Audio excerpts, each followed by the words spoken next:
ওসিয়ত অনুযায়ী যদি কাউকে মসজিদের কিংবা মাদ্রাসার পাশে কবর দেওয়া হয়, তাহলে কি তিনি কবরে বিশেষ কোনো সুবিধা পেয়ে থাকেন?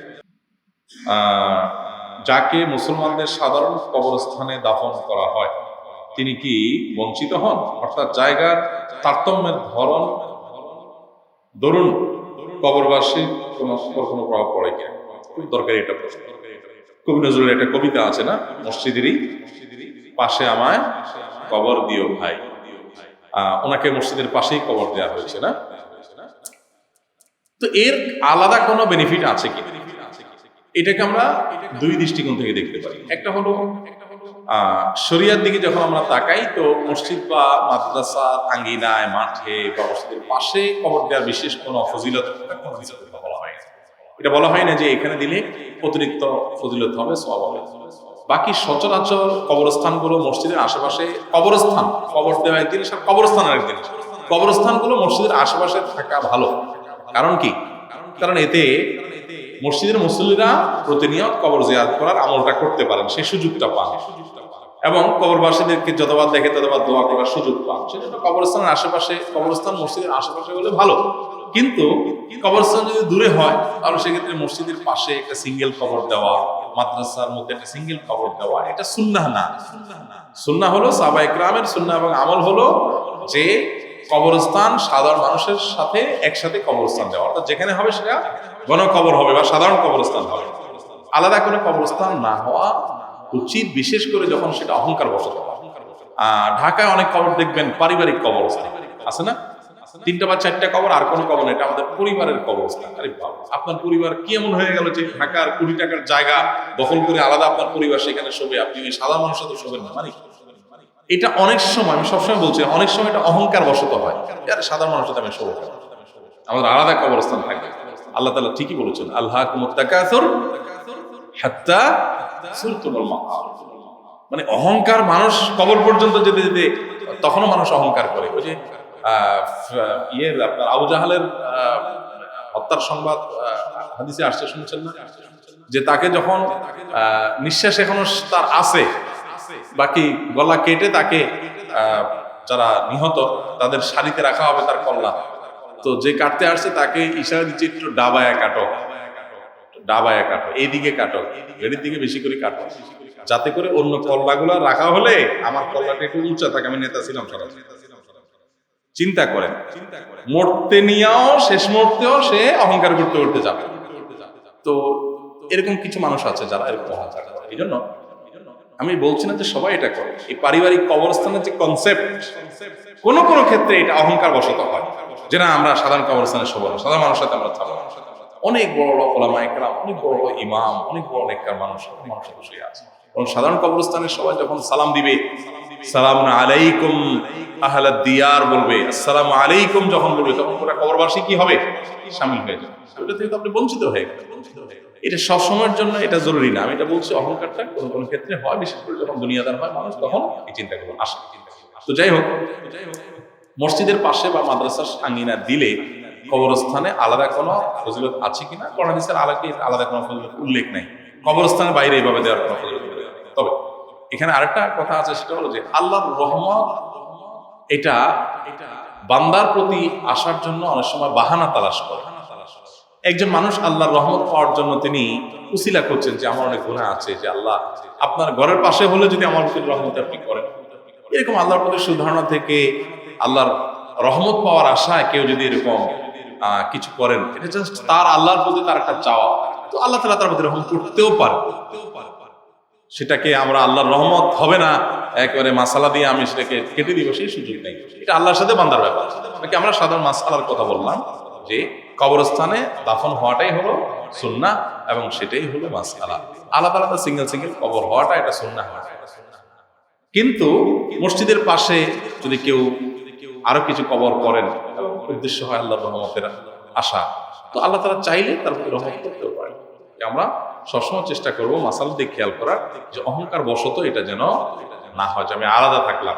অনেক মসজিদের মুতাওয়াল্লি সাহেব আছেন, ওনার কবর মসজিদের পাশে করেন, উদ্দেশ্য কি?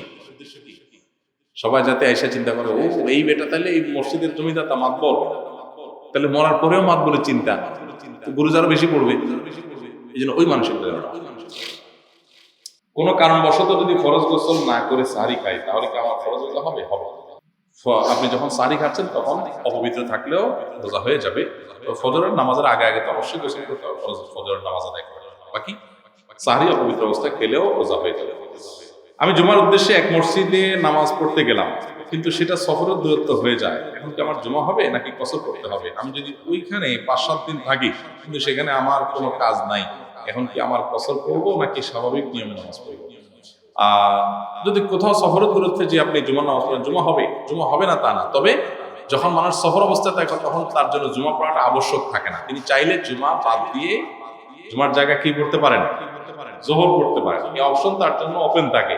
মুসাফির উপর জুমা ফরজ হয়, কিন্তু ফরজ না হওয়া সত্ত্বেও তিনি চাইলে কি করতে পারেন? জুমা করতে পারেন। সে সুযোগ আছে। বসে নফল সালাত আদায় করার বিধান কি? বসে নফল নামাজ পড়া যাবে, ফরজ নামাজ বসে পড়া যাবে না যদি দাঁড়িয়ে নামাজ পড়ার ক্ষমতা থাকে। নফল নামাজ আপনার শরীরে একটু খারাপ লাগতেছে, বসে বসে পড়বেন, কোনো অসুবিধা করতে পারেন, এর কারণে গুনাহ হবে না।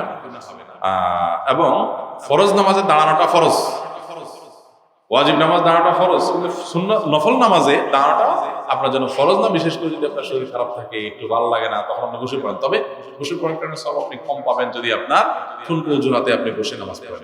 আর যদি অসুস্থতার কারণে বসে নামাজ পড়েন তাহলে ইনশাআল্লাহ তাআলা পূর্ণাঙ্গ সওয়াব দিবেন।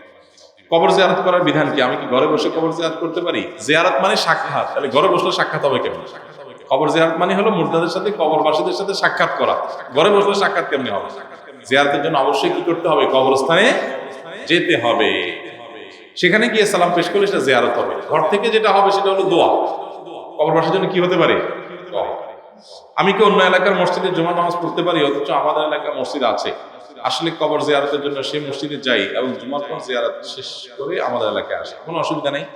এক মসজিদ থেকে অন্য মসজিদে গিয়ে জুমা পড়লেন, উদ্দেশ্য যদি হয় বিশেষ কোনো ভালো তো সেটা হতে পারে। আর উদ্দেশ্য যদি হয় সওয়াব, যে অমুক মসজিদে নামাজ পড়লে সওয়াব বেশি হবে, তাহলে সেটা ভুল হবে। কারণ নবী করিম সাল্লাল্লাহু আলাইহি ওয়াসাল্লাম বলেছেন, লা তুশাদ্দুর রিহালু ইল্লা ইলা সালাসাতি মাসাজিদ। পৃথিবীতে 3টা মসজিদ শুধু আছে, যে মসজিদগুলোতে দূর থেকে সফর করে যাবে মানুষ শুধু সওয়াবের আশায়, যে সেখানে গেলেই সওয়াব হবে, এই উদ্দেশ্যে 3টা মসজিদে শুধু যাওয়া যাবে। মক্কার মসজিদে হারাম, মদিনার মসজিদে নববী এবং ফিলিস্তিনের বাইতুল মাকদিস। এই 3টা মসজিদ ছাড়া আর বাকি যে মসজিদগুলো আছে এগুলো গেলেই সওয়াব হবে, এরকম কোনো মসজিদ আর নাই। আর তাহলে যাওয়ার পিছনে যদি অন্য কোনো উদ্দেশ্য নেই, যেমন আপনি বললেন যে অমুক মসজিদে নামাজ পড়লেন, আমাদের পরে আমার বাবার কবরটা জিয়ারত করে আসতে হবে, সেজন্য ওখানে জমা পড়তে হবে, তাহলে আপনি একটা বিশেষ কাজে গেছেন। সেখানে আপনি কোনো মসজিদে জমা পড়তে গেছেন যে সেখানকার আলোচনাটা আমার উপকার হবে সেজন্য, তাহলে আপনি বিশেষ এলেম শেখার জন্য গেছেন সেখানে, তাহলে সেগুলো অবশ্যই প্রশংসনীয় এবং জায়েজ। বাকি কোনো কারণ ছাড়া আপনার সওয়াবের আশায় এক মহল থেকে আরেক মহলে চলে যাওয়া যাবে। অনেকে যায় হলো এসির কারণে, এসির কারণে যায় না অনেকে, যে মনে করেন আমাদের এই মসজিদ যখন এসি ছিল না তখন ভুল করলে অনেক মানুষ চিটাঙ্গর যেত, যে এই মসজিদে এসি নাই তাহলে আমি চিটাঙ্গর যাচ্ছি, কারণ কি? তো এটা বিশেষ কারণে গেলে জায়েজ আছে, ভাই আমার একটু আরাম লাগে, আমি কষ্ট সহ্য করতে পারি না, ঠিক আছে, এটা জায়েজ আছে। কিন্তু যদি কেউ যায় এই নিয়তে যে না ওই জায়গায় নামাজ পড়লে সওয়াবটা একটু বেশি হবে, তাহলে এটা কি হবে? আচ্ছা, খুব বেশি আর্থিক বিপদে পড়ে সুদের পরিবর্তে ইসলামী আইন অথবা সিস্টেম কি? যদি এই সময় কেউ কর্জে হাসানা দিতে না চায়, ব্যবসার লোকসান থেকে বেঁচে ওঠার উপায়? দেখুন, সুদ থেকে বাঁচার জন্য কর্জে হাসানার ব্যাপক প্রচলন ঘটাতে হবে। কর্জে হাসানা মানুষকে লোন দেওয়া, লোন দিলে কোন কোন ক্ষেত্রে দানের চাইতে সওয়াব বেশি হয়।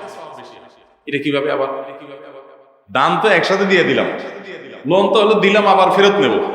কোন কোন হাদিসে আসছে দান এর চাইতে, একসাথে দিয়ে দেওয়ার চাইতে অনেক সময় লোন দিলে কয়েক গুণ বেশি সওয়াব হয়। কিভাবে সম্ভব বলেন? দান তো একসাথে দিয়ে দিলাম, আর লোন মানে হলো আবার ব্যাক করবো, কিন্তু লোনের সওয়াব হচ্ছে দানের চাইতে কয়েক গুণ বেশি। এটা তখন যদি একজনকে আপনি দান করলেন, এটা না করলে এমন আহামরি অসুবিধা হইতো না, কিন্তু একই টাকাটা আরেকজনকে লোন দিলেও তার বিরাট উপকার হইতো, তখন ওই লোনটাই দানের চাইতে অনেক অনেক গুণ বেশি সওয়াব। আমরা অনেক সময় নিজের আত্মীয় স্বজন ভাই বেরাদার হইলে বা নিজের যার কাছে আমার স্বার্থ আছে এরকম লোকের দান দক্ষিণা বকশিস পারলে আরো দিই, আর যেখানে আমার কোনো স্বার্থ নাই সেখানে আমি তাকাইও দেখি। আছে না এরকম চরিত্র? এই চরিত্রটা দূর করতে হবে এবং লোন দেওয়ার কালচার করতে হবে। মুশকিল হলো লোন দেওয়াটা তো আসলে বলা যত সোজা, কাজটা এত সহজ না। কারণ লোন যে একবার নেয় লোন দেয়া মানে সম্পর্কটা নষ্ট করা। লোন দেয়া মানে হলো তার চেহারাটা দেখতে না পাওয়া। শেখ সাদী রহমতুল্লাহ আলাই গুলিস্তা কিতাবে লিখছেন যে যদি কোন লোক তোমাকে ডিস্টার্ব করে, খুব বেশি ডিস্টার্ব করে, তুমি পড়ালেখা করো, আয়সা আড্ডা মারে, তোমার কাজের মধ্যে আয়সা ব্যাঘাত করে, আয়সা আলাপ সালাপ করে, ফাও ডিস্টার্ব করে, এরকম যদি কেউ তোমাকে করে তাহলে বাঁচার একটা বুদ্ধি আছে। বুদ্ধি কি? উনি বলেন বুদ্ধি হলো কিছু টাকা হাওলাত দাও। যদি গরিব হয়, যদি লোকটা গরিব হয় তাহলে কিছু টাকা হাওলাত দাও, আর যদি লোকটা বড় লোক হয় তাহলে টাকা হাওলাত চাও, তাহলে দেখবে এই লোক তোমার ডিস্টার্ব করবে। সে বলবে চাচা আপনার জান বাঁচা। তো যাই হোক, এখান থেকে বোঝা যায় যে টাকা হাওলাত দিলে মানুষ আর সাধারণত সেটা চায় না। তাহলে বিকল্প কি? বিকল্প হলো রেহেন, বন্ধক, বন্ধক রেখে লোন দেওয়া। কোরআন সে ব্যবস্থাও রেখেছে। আপনি লোন দেন, লোনের সমপরিমাণ তার কাছ থেকে তার